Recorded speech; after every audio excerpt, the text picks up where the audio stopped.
Hi, how are you? Happy Wednesday. Good to see you. We're in the Gospel of John, chapter 7. Jesus is in Jerusalem, Festival of the Booths. He's teaching there in that big open space at the temple. It's one of the biggest buildings in the world. At the time, it was like one of the seven wonders of the world. An extraordinary place. Nothing as tall, nothing as brilliantly lit, as beautifully polished, that Jerusalem stone. Amazing. Anyway, Jesus is responding to the Jews who are astonished at how much he knows. He says, my teaching's not from myself, it comes from God. I'm not doing it for my glory. I'm doing it to explicate the reality of the kingdom of God. So let's jump into chapter 7, verse 19. Did not Moses give you the law? Yet none of you keep the law. Why are you looking for an opportunity to kill me? The crowd answered, you have a demon. Who's trying to kill you? Jesus answers, I perform one work, and all of you are astonished. Moses gave you circumcision, parentheses, it is of course not from Moses, but from the patriarchs, and you circumcised a man on the Sabbath. If a man receives circumcision on the Sabbath, in order that the law of Moses may not be broken, are you angry with me because I healed a man's whole body on the Sabbath? Do not judge by appearances, but judge with right judgments. All right, so what's happening here? Moses gave the law. The law was, like when you go bowling and they put up the stuff so your bowling ball doesn't go down in the alleys, and they stop that's guide rails, right? And Moses gave the people of Israel guide rails in the law to help them live in better relationship with one another, to help them live in much better relationship with the kingdom of God, the world as it was made, to be obedient, because obedient is mission critical for the patient endurance we need to live transformed, virtuous lives, holy lives. We need that kind of patient endurance. Laws give us that. Moses gave the law, and Jesus says right here, but all of you break the law.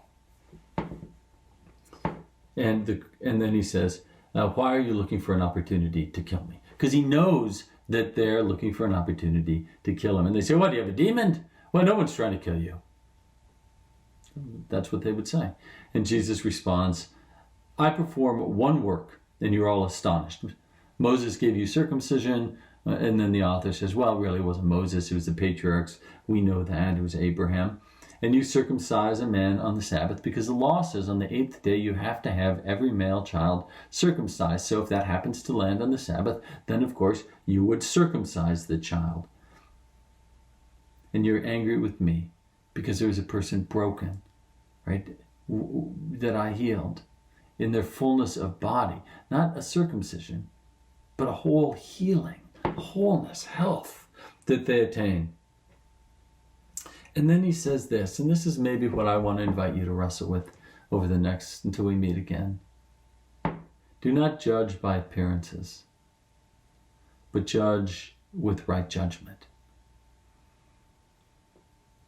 So that's so tricky. Judgment is such a heavy thing, at least in my heart. It's something that can really bog us down and get in the way of our relationships, because we come at people with judgment about what they should do or what they shouldn't do. And then we perceive they come at us in judgment. And the response generally, at least in my case, is an overabundance of pride that I don't need help. I don't need their judgment inflicted upon me because I know what I should be doing. Maybe you feel the same way. Maybe you're in a relationship with somebody who you feel judges you.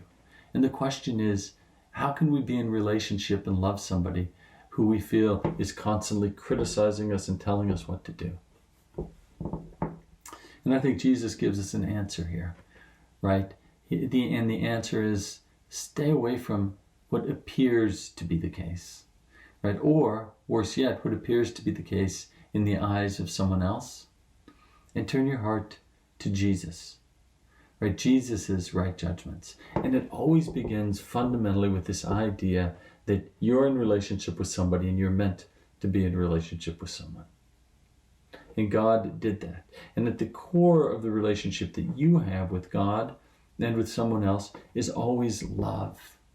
Because we're made to live in a milieu of love. That's the nature. That's the air we breathe in the kingdom of God. It is love.